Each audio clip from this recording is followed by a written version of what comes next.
When I was in the second grade, which I did twice because I was dyslexic, so I don't know which year of the second grade it was, but one of those 2 years, we were asked to line up in order of whose family had been here the longest period of time and whose family had been here the shortest period of time. And I turned out to be the answer to both of those questions. My father's family went all the way back to the Mayflower, and my mom's family were Polish Jews who survived the Holocaust. They didn't leave Warsaw because my grandfather had a large family he didn't want to leave behind, and in the event, everybody was killed in the war except my mom, her parents, and an aunt. And they lived in Warsaw for 2 years after the war. Then they went to Stockholm for a year. They went to Mexico City for a year, of all places.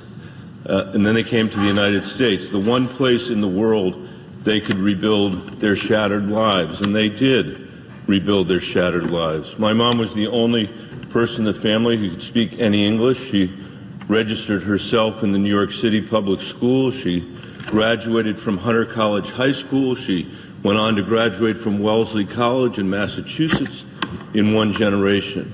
My grandparents rebuilt the business they had lost during the war. And I knew from them how important this symbol of America was to people struggling all over the world.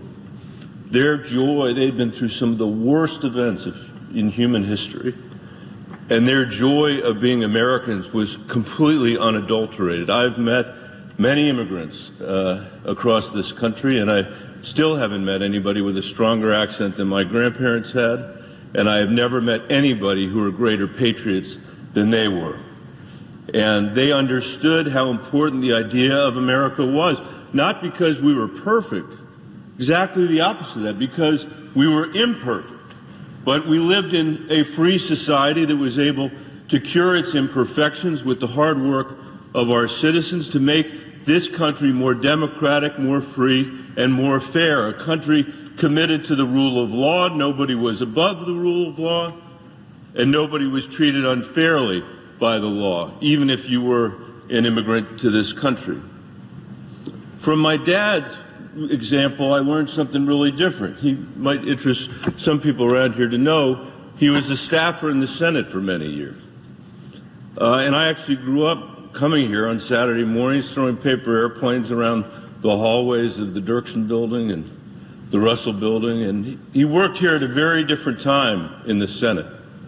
He worked here at a time when Republicans and Democrats worked together to uphold the rule of law, to pass important legislation that was needed by the American people to move our country forward.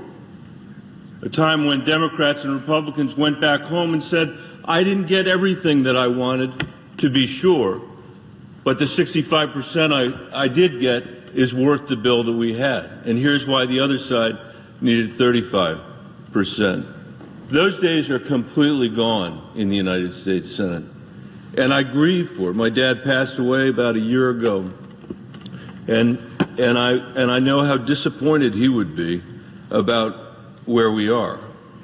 But there isn't anybody who can fix it except the 100 people that are here, and I suppose the American people for whom we ostensibly work. In the last 10 years that I've been here, Madam President, I have watched politicians come to this floor and destroy the solemn responsibility that we have, the constitutional responsibility we have to advise and consent on judicial appointment, to turn that constitutional responsibility into nothing more than a vicious partisan exercise. That hasn't been done by the American people. That wasn't done by any other generation of politicians that were in this place. It's been done by this generation of politicians led by the senator from Kentucky, the majority leader of the Senate. We have become a body that it does nothing.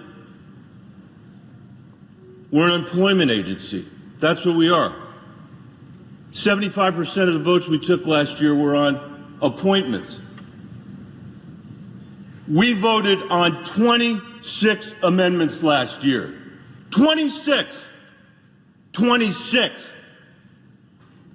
In the world's greatest deliberative body, we passed 8 amendments in a year. Pathetic. We didn't consider any of the major issues that the American people are confronting in their lives. Not a single one. 10 years of town halls with people saying to me, Michael, we are killing ourselves. And we can't afford housing, health care, higher education, early childhood education. We cannot save. We can't live a middle-class life. We think our kids are going to live a more diminished life than we do. What does the United States Senate do? Cut taxes for rich people. We don't have time to do anything else around here.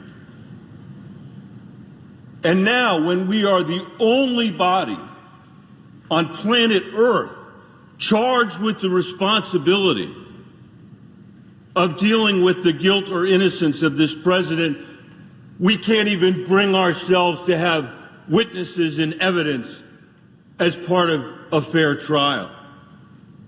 Even when there are literally witnesses with direct knowledge of what the president did, practically banging on the door of the Senate saying, let me testify. We're too lazy for that.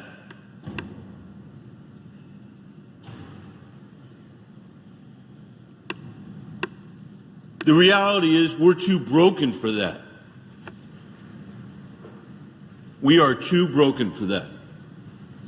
And we have failed in our duty to the American people. Hamilton said in Federalist 65 that in an impeachment trial, we were the inquisitors for the people, the Senate. We would be the inquisitors for the people. How can you be the inquisitors for the people when you don't even dignify the process with evidence and with witnesses? Madam President, I often have school kids come visit me here in the Senate, which I really enjoy because I used to be the superintendent of the Denver Public Schools. And when they come visit me, they very often have been on the mall, they've seen the Lincoln Memorial, they've seen the Washington Monument, they've seen the Supreme Court, this Capitol, and there's a tendency among them to believe this was all just here, that it was all just here. And of course, 230 years ago, I tell them, none of it was here. None of it was here. It was in the ideas of the founders, the people who we call the founders, who did 2 incredible things in their lifetime, in their generation, that had never been done before in human history. They wrote a constitution that would be ratified by the people who would live under it. Never happened before. They would have never imagined that we would have lasted 230 years, at least until the age of Donald Trump.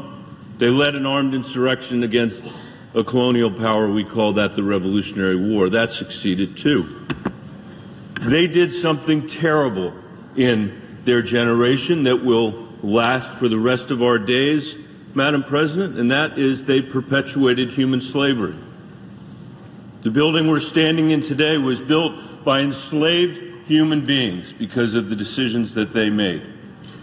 But I tell the kids that come and visit me, there's a reason why they're not enslaved human beings in this country anymore, and that's because of people like Frederick Douglass, born a slave in the United States of America, escaped his slavery in Maryland, risked his life and limb to get to Massachusetts, and he found the abolitionist movement there. And the abolitionist movement, Madam President, had been arguing for generations that the Constitution was a pro-slavery document. And Frederick Douglass, who was completely self-taught, said to them, you have this exactly wrong, exactly backwards, 180 degrees from the truth. The Constitution is an anti-slavery document, Frederick Douglass said, not a pro-slavery document, but we're not living up to the words of the Constitution. It's the same thing Dr. King said the night before he was killed in Memphis when he went down there for the striking garbage workers. And he said, I am here to make America keep the promise you wrote down on the page. And in my mind, Frederick Douglass and Dr. King are founders just as much as the people who wrote the Constitution of the United States. How could they not be? How could they not be? The women that fought to give my kids, my 3 daughters, the right to vote, who fought for 50 years to get the right to vote, mostly women in this country. They're founders just like the people who wrote the Constitution as well. And over the years that I've been here, Madam President, as I have seen this institution crumble into rubble, this institution become incapable of addressing the most existential questions of our time that the next generation cannot address. They can't fix their own school. They can't fix our immigration system. They can't fix climate change, although they're getting less and less patient with us on that issue. But what I've come to conclude is that the responsibility of all of us, not just senators, but all of us as citizens in a democratic republic, 230 years after the founding of this republic, is the responsibility of a founder. That it's that elevated a sense of what a citizen is required to do in a republic to sustain that republic. And I think that's the right way to think about it.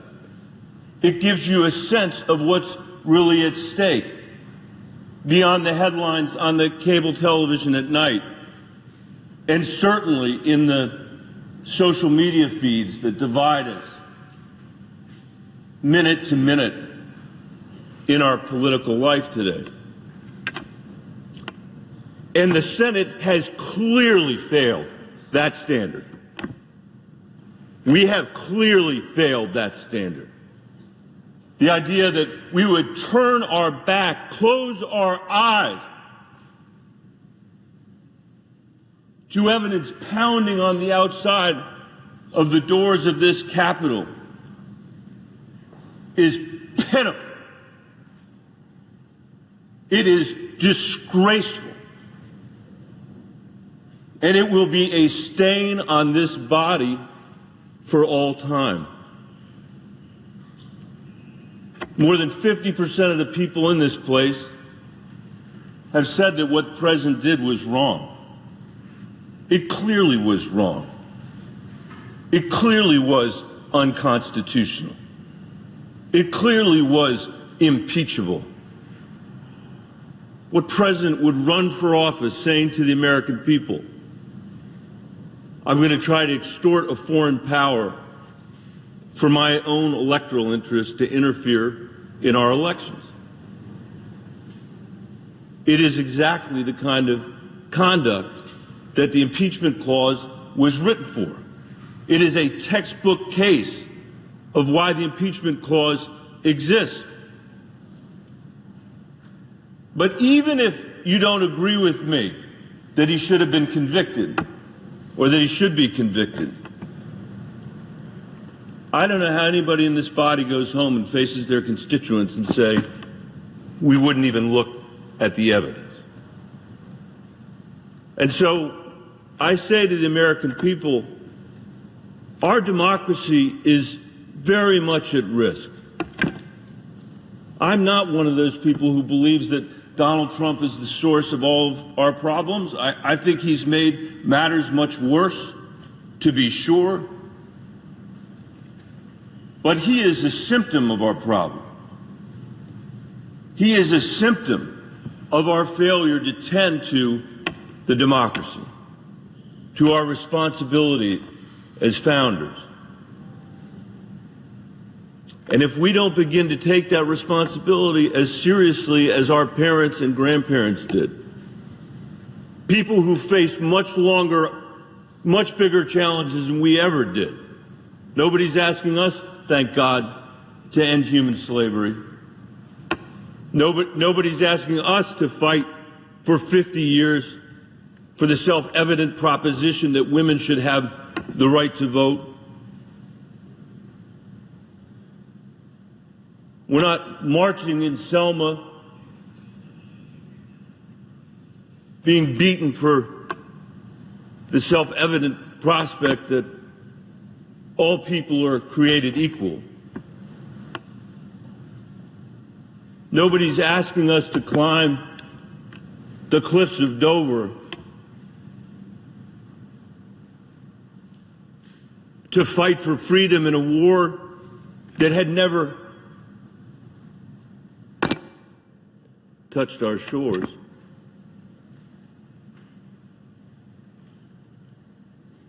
But we are being asked to save the democracy. And we're going to fail that test today in the United States Senate.